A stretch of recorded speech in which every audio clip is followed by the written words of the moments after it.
Okay guys, diretso na po tayo sa ating pong napakagandang balita, Marcoleta. Kakasuhan na. Pati social media, umuusok ng balitang ito. hmm, Ha? Mga kabunyog, kakasuhan na si Marcoleta. Yari ka, Hmm? Marcoleta. Ano na yan? Talagang, ano na po, inanunsyo na mismo ni Ombudsman Boying Rimulya, ngayon lang, mainit na balita po yan, as in Mhm. mainit pa talagang balita. Within this Okay. week, ha, ah, sasampahan na ng kasong plunder Hmm. si Rodante Marcoleta. Yari. Yun. Patay ka, Marcoleta. Napakainit sa selda. Sigurado tatanggalin mo yung pilukha mo na yan. Sigurado po, umiiyak na po yan si Marcoleta. Kasi po, ito pong kaso ni Marcoleta na ito ay parang katulad po ng mangyayari. Doon po, kung natatandaan nyo, sa kaso ni Jinggoy Estrada, na kasong plunder din. Di ba, ifinail po yung kaso na yun sa Sandigan Bayan, Friday. And then, lumabas po yung warrant of arrest, Monday. Naku, Marcoleta. At guys, meron pang isang surprise sabay po yan ng impeachment ni Sara Duterte sa Senado. Diba, ang dami pong magagandang good news. Talaga pong hindi po magwawagi yung kasamaan. Laban po sa kabutihan. Ito, sample na po ito si si Marcoleta. At yung mga nagbabanta po dyan, ng mga supporters ng DDS, na sinabi nila, sige, subukan nyo hulihin si Marcoleta. Anong magagawa ninyo sa mga otoridad? Mga mangmang kayo. Ipapahamak nyo lang yung mga sarili ninyo. Isipin ninyo yung totoong mahal nyo sa buhay. Isipin ninyo yung pamilya nyo. Dahil kapag nanggulo kayo, sigurado makukulong kayo. So pag nakulong kayo, paano yung pamilya nyo? Tutulungan ba kayo nito? Ng mga ito? Kung sakaling ipagtanggol nyo sila at makapanggulo kayo at kung mahuli kayo ng otoridad at makulong kayo, tutulungan ba kayo nito? Hindi. Pero ano na natin yan maganda po yung good news natin ngayon Okay, tuloy tayo, attorney. Ano na yan mga kabunyog hindi po yan fake news. Laman po yan ang mga Mhm. balita ngayon. Within this week, definitely, sasampahan na ng kasong plunder si Rodante Mm. Marcoleta. Pag sinabing Naku. within this week, di hanggang Friday yan. Ah, Ngayon, Oo. pag final yan sa Friday, Monday, mayroon namang warrant of arrest niyan. Katulad yan ni Jinggoy. Mm. Diba, mga Oo. kabunyog? Kaya ano na ito, medyo matinding balita Yari ka, ito. Marcoleta. Ay, napakainit po sa sa kulungan. Pero sa bagay, hindi naman po ito makukulong dun sa mga siksikan dahil kilala nga, senador. At least, importante, makukulong po yung mayabang na yan. Matatagal na po yung palaging umiepal sa Senado. Matatahimik po ang Senado. Matatahimik po yung Senado. At doon po sa mga tawag dito, sa mga nagsasabi na bakit daw kailangan kasuhan si Marcoleta, hindi naman daw po ito nagnakaw. Ganito po yan.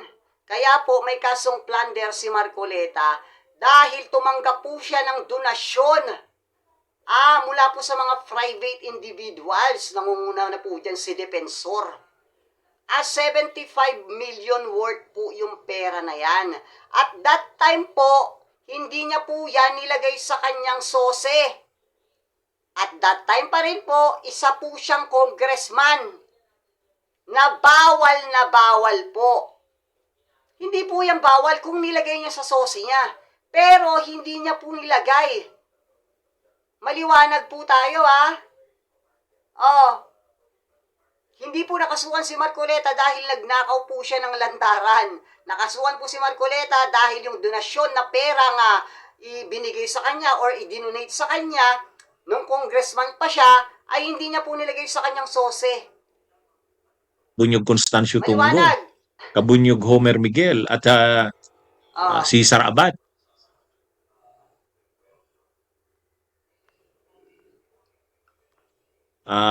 Kasong plunder yan, Non-bailable yan, mga kabunyog. Mm-mm. Non-bailable. Saan ba nag-ugat yung kasong plunder na yan? Nag-ugat yung Okay. kasong plunder na yan, actually, yung kasong plunder na yan, tungkol yan doon sa gift na natanggap niya. May natanggap siya 75 million pesos. Bakit naging plunder? Ay 75 million pesos, di more than 50. Isang beses? Hindi. Series of acts. May 30 million, may 30 million, may 25 million. Tatlo. Ang isa doon sa mga nagbigay sa kanya ng gift ay si Mike Defensor. Yung isa pa, yung Espiritu, yung isa pa, Viray. Ano yan? Bakit naging plunder? Ay nakalagay yan mga kabunyog sa anti-plunder law. Okay. Ang alam kasi nating plunder, ang alam kasing plunder ng karamihan, kapag nakakurakot ka ng pera, malversation, misappropriation ng public funds. Yan yung alam nating plunder. Doon kasi sa anti-plunder law, mayroong 6 na modes o paraan ng pag-commit ng plunder.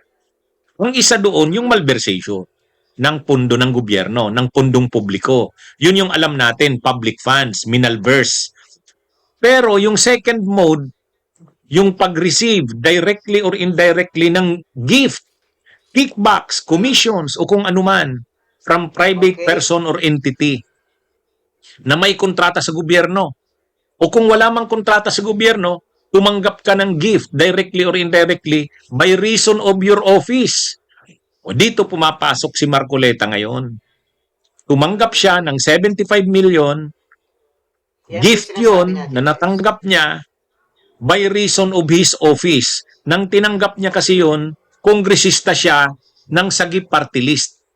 Yan yung ano dyan mga kabunyog. Doon siya pumapasok sa plunder. Ngayon, saan galing yung ano? Saan galing yung ebidensya dyan? Galing mismo kay Marcoleta. di ba? Galing mismo kay Marcoleta. Yun yung mga sinabmit niya sa COMELEC eh. Mhm. Sworn affidavits niya yun. Mga sinabmit niya. Kaya nga madali lang naman ni-resolve ng ano to ng ombudsman. Eh. Bakit madaling ni-resolve ng ombudsman? Bakit madaling na-resolve? Kasi may ebidensya ready na. Kanino galing ang ebidensya? Kay Marcoleta mismo. Yung sinabmit niya sa COMELEC na mga counter affidavits niya. Doon nag-base. Tsaka sa interview. Kaya ano ito mga kabunyog, ngayon, alam naman natin na anumang oras, anumang araw, sasampahan ng kaso si Marcoleta. Eh ngayon, nag-announce na si Ombudsman Boying Rimulya, binalita na ng mainstream media, within this week, papailan ng kasong plunder si Marcoleta. Patay Yeah. na, Marcoleta. Within this week, definite na. Ano na ito? Kumbaga, sa bagay, si Marcoleta naman, inano niya naman to eh. Anticipated niya na to. Sa interview niya. Anticipated niya na to. Kaya lang, ito kasi, ang nag-announce na mismo ngayon, si Ombudsman Boying. Sabi niya, ipafile na namin definitely within this week. Ngayon, ang sabi ni Marcoleta kasi diyan, inimbintong kaso. Hindi inimbintong kaso yan eh. Hindi yan inimbintong kaso. Pag inimbinto mo kasing kaso, ibig sabihin, yung mga testigo mo at ebidensya, inimbinto. Paano mo naman masasabing inimbinto? Okay, sa hindi nakasubaybay nitong kasong ito. Originally, ang kaso dito, hindi tungkol sa plunder. Ang una munang kaso ditong kinaharap ni Marcoleta, mga kaso sa eleksyon. Diyan nagsimula lahat yan mga kabunyog, sa eleksyon. Bakit sa eleksyon nagsimula? Nag-submit si Marcoleta ng SOSE, yung Statement of Contributions and Expenditures. Yung sinabmit niyang SOSE, Statement of Contributions and Expenditures, ang expense niya o nagastos niya nung May 2025 election nung tumakbo siyang senador, parang 142 million. Parang 142 million. Ngayon, pag upo niya sa gobyerno bilang senador, nag-submit naman siya ng SALN, Statement of Assets, Liabilities, and Net Worth. Ang worth niya naman na sinubmit doon, net worth niya, parang 42 o 52 million. Di kulang. Paano ka nakagastos ng more than 142 million sa eleksyon? Samantalang, ang net worth mo lang naman ay 52 million. Tapos doon sa donations, sa soci niya, zero. Zero. Mm. Kaya nga nagka-problema siya, di ba? Sa Comelec. Nagka-problema siya. Tapos nag-live pa si Marcoleta, mayabang pa doon sa live niya. Doon sa ano, kasama niya yung mga sa Net25, yung saganang mamamayan. Sabi niya, alam nyo, yung partner niya doon sa broadcast, alam nyo, mayroon naman talaga akong mga donors. Sa totoo lang, marami akong donors, kaya lang ayaw naman nilang ipasabi yung pangalan nila, kaya hindi ko dineclare. O di, yun, Okay. problema na naman yun. Bakit problema? Hindi mo naman pwedeng hindi i-declare ang donors mo. So, ang ginawa niya naman, dahil mali yung sagot niya na yun, nagkamali siya doon. Ang sabi niya, hindi, Matalino nga daw natanggap yan ko eh. yung donations January 6, 9, or and 10 ng 2025. So sabi niya, Okay. nung natanggap ko yung donations na yan, tatlo yan. Una, 35 million, 35 million, tapos 20 million, ganon. Tatlo daw ang donors niya. Si Mike Defensor, yung isang Espiritu ang apelyido, at saka yung isa, Biray ang apelyido.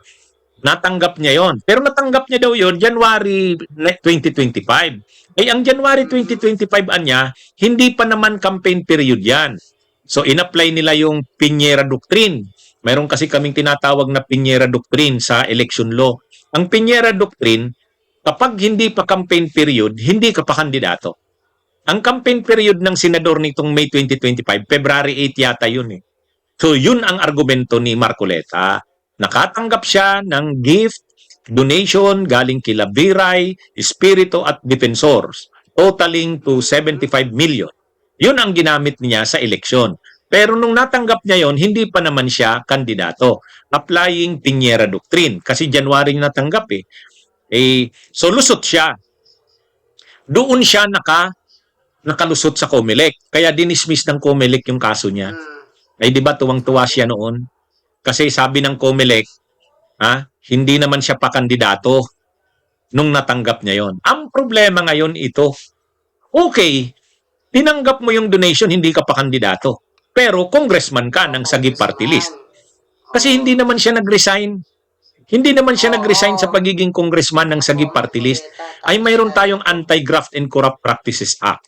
At mayroon din tayong Anti-Plunder Law. Ano ang nakalagay sa Anti-Graft at saka sa plunder law, anti-plunder law, ang nakalagay.